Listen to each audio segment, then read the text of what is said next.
அன்பு ஆன்மீக தமிழ் அன்பர்களே நண்பர்களே, உங்கள் அனைவருக்கும் தமிழ் யூடியூப் சேனலின் இனிய தமிழ் வணக்கம். தாய்மொழியால் இணைவோம், தாய்மொழியை வளர்ப்போம். வாழ்க தமிழ், வளர்க தமிழ்.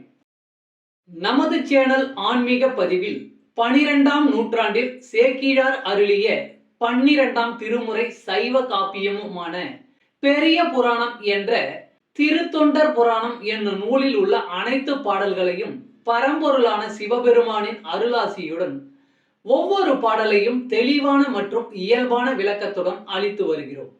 நாங்கள் அளித்து வரும் இந்த பெரிய புராணம் என்ற திருத்தொண்டர் புராண பதிவினை கேட்டு அதன் இனிமை உணர்ந்து அகிலம் காக்கும் இறைவனின் அருளாசியை பெற்று இறைப்பயன் அடையுமாறும், மேலும் இந்த பதிவிற்கு லைக் மற்றும் ஷேர் செய்தும், அது மட்டும் அல்லாமல் இதுவரை இந்த சேனலுக்கு நீங்கள் சப்ஸ்கிரைப் செய்யவில்லை என்றால் சப்ஸ்கிரைப் செய்து பெல் பட்டனையும் அழுத்தி ஆதரவு அளிக்கவும் அன்புடன் கேட்டுக்கொண்டு இப்பதிவினை தொடர்கிறேன். வாருங்கள், ஆன்மீக பதிவில் சேக்கிழாரின் 12ஆம் திருமுறையான பெரிய புராணம் என்ற திருத்தொண்டர் புராண பாடல்களை தெளிவான விளக்கமுடன் அறிவோம், அறிந்து தெளிவோம், தெளிந்து இறைப்பயன் அடைவோம். பெரிய புராணம் அல்லது திருத்தொண்டர் புராணம் என்பது சேக்கிழார் அவர்களால் பெருங்காப்பிய இலக்கணங்கள் பலவும் கொண்டதாக இயற்றப்பட்ட சைவ காப்பியம் ஆகும். சுந்தரமூர்த்தி சுவாமிகளின் திருத்தொண்ட தொகை என்னும் நூலை முதல் நூலாக கொண்டும், சுந்தரமூர்த்தி சுவாமிகளை காப்பிய தலைவராக கொண்டும், அவர் போற்றிய சைவ அடியார்களின் வாழ்க்கை வரலாற்றினையும் இந்நூலில் சேக்கிழார் விவரிக்கிறார். திருத்தொண்டர் தொகை நம்பியாண்டார் நம்பி எழுதிய திருத்தொண்டர் திருவந்தாதி ஆகியவற்றை மூல நூல்களாக கொண்டும், 2ஆம் குலோத்துங்க சோழனிடம் அமைச்சராக இருந்த சேக்கிழார் பல ஊர்களுக்கு சென்றும் திரட்டிய தகவல்களை கொண்டும் பெரிய புராணம் எழுதப்பெற்றுள்ளது. 2ஆம் குலோத்துங்க சோழனின் ஆணையின்படி தில்லைக்கு சென்றவர் அங்கு இருக்கும் இறைவனான நடராசர் உலகெல்லாம் என்று அடியெடுத்து கொடுக்க, சேக்கிழார் உலகெல்லாம் உணர்ந்து ஓதற்கு அரியவன் என பெரிய புராணத்தை தொடங்கியதாக நம்பப்படுகிறது. இடைக்கால இலக்கியத்தில் மக்களின் வாழ்க்கை பற்றி வரலாற்று போக்கில் அறிவதற்கு இந்நூல் உதவுகிறது.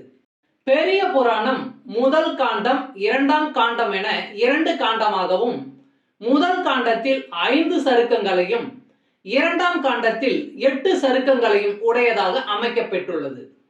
சுந்தரமூர்த்தி சுவாமிகளின் திருத்தொண்ட தொகையில் இடம்பெற்றுள்ள பாடல்களின் முதல் வரியே சருக்கங்களின் பெயர்களாக உள்ளது. காப்பிய கதையானது கைலாயத்தில் தொடங்க பெற்று சைவ அடியார்களின் வாழ்க்கையை விவரித்து இறுதியாக கைலாயத்தில் முடிகிறது. முதற்காண்டத்தில் திருமலை சருக்கம், தில்லைவாழ் அந்தணர் சருக்கம், இலைமலிந்த சருக்கம், மும்மையால் உலகாண்ட சருக்கம், திருநின்ற சருக்கம் என்ற 5 சருக்கங்களும், 2ஆம் காண்டத்தில் வம்பரா வரிகண்டு சருக்கம், வார்கொண்ட வனமுலையால் சருக்கம், பொய்யடிமை இல்லாத புலவர் சருக்கம், கரைக்கண்டன் சருக்கம், கடல் சூழ்ந்த சருக்கம், பத்தராய் பணிவார் சருக்கம், மன்னிய சீர் சருக்கம், வெள்ளானை சருக்கம் என்னும் 8 சருக்கங்களும் அமைந்துள்ளன. இந்த 13 சருக்கங்களிலும் உள்ள மொத்தம் 4286 பாடல்களையும் ஒவ்வொரு பதிவிலும் ஒவ்வொரு பாடலாக தெளிவான மற்றும் இயல்பான விளக்கமுடன் கேட்டு இறைப்பயனை அடைய உள்ளோம். பெரிய புராணம் 48 நம்பி திருத்தொண்டர் தொகை.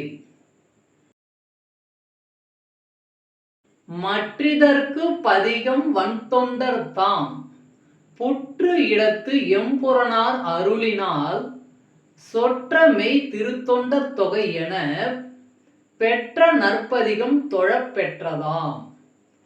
மற்றிதற்கு பதிகம் வன்தொண்டர் தாம் புற்று இடத்து எம்புறானர் அருளினால் சொற்ற மெய் திருத்தொண்டர் தொகை என பெற்ற நற்பதிகம் தொழப் பெற்றதாம்.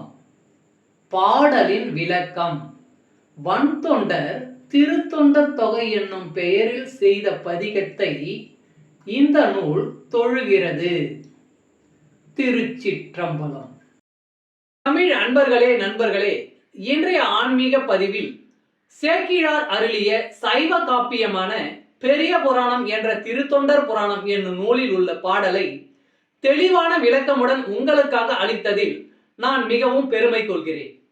இப்பதிவில் அளிக்கப்பட்ட சைவ காப்பியமான பெரிய புராணம் என்ற திருத்தொண்டர் புராணம் பாடலின் விளக்கம் யான் அறிந்து கொண்டவை. யான் அறிந்த இந்த காப்பியத்தை நீங்களும் அறிந்து இறை பயன் பெற வேண்டும் என்பதற்காக இங்கே அளித்துள்ளேன். யான் அளித்த இப்பதிவானது ஏதேனும் ஒரு வகையில் உங்களுக்கு உதவும் என்று நான் மிகவும் நம்புகிறேன். மேலும் இப்பதிவினை கேட்டு இன்புற்று அதன்படி நீங்கள் இறை பயன் பெற்றால் அதில் எனக்கு மிக்க மகிழ்ச்சியே. வாழ்க வளமுடன். சர்வம் சிவமயம். இறையருள் பெறுவோம், இன்பமாய் வாழ்வோம். அன்பு ஆன்மீக தமிழ் அன்பர்களே, நண்பர்களே, இவ்வீடியோ பதிவினை கேட்டு இன்புற்று ஆதரவு அளித்த அனைத்து தமிழ் உள்ளங்களுக்கும் எங்கள் உள்ளம் கனிந்த நன்றி. மேலும் இப்பதிவு உங்களுக்கு பிடித்திருந்தால் லைக் மற்றும் ஷேர் செய்தும், இதுவரை இந்த சேனலுக்கு நீங்கள் சப்ஸ்கிரைப் செய்யவில்லை என்றால் சப்ஸ்கிரைப் செய்து பெல் பட்டனையும் அழுத்தி ஆதரவு அளிக்கவும் அன்புடன் கேட்டுக்கொள்கிறோம். மிக்க நன்றி. அடுத்த பதிவில் உங்களை விரைவில் சந்திக்கும் வரை உங்களிடமிருந்து விடை பெறுவது தமிழ் யூடியூப் சேனல்.